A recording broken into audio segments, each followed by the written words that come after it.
This is my third post-intervention assessment. My checklist says pick 2 papers from the bowl and choose one. Put the one that was not chosen back in the bowl. Discard the one you chose after the session is over.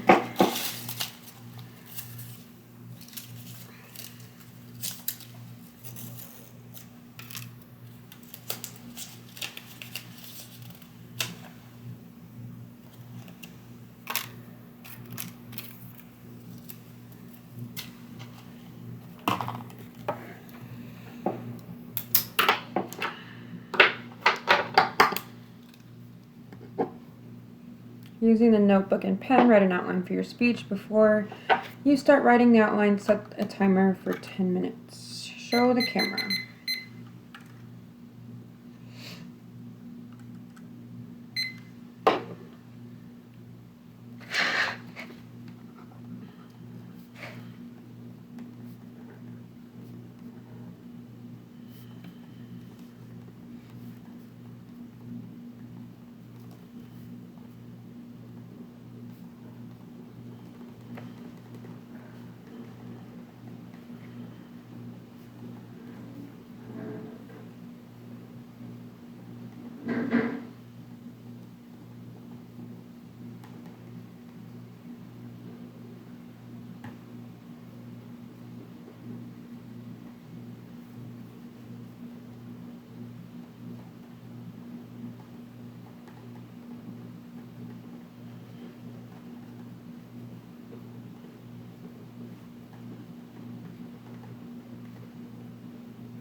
Once the timer rings, press stop and you can use the outline you created for your speech. Set a second timer for 4 minutes and begin your speech. Begin your speech. Do not stop talking until you hear the timer ring.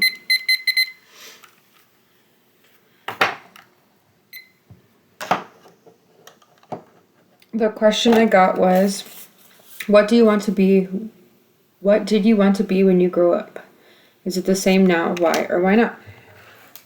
When I grew up, I thought I wanted to be a nurse, which is not the same as now, not the same as what I want to do in the future, and not the same as what I'm doing right now.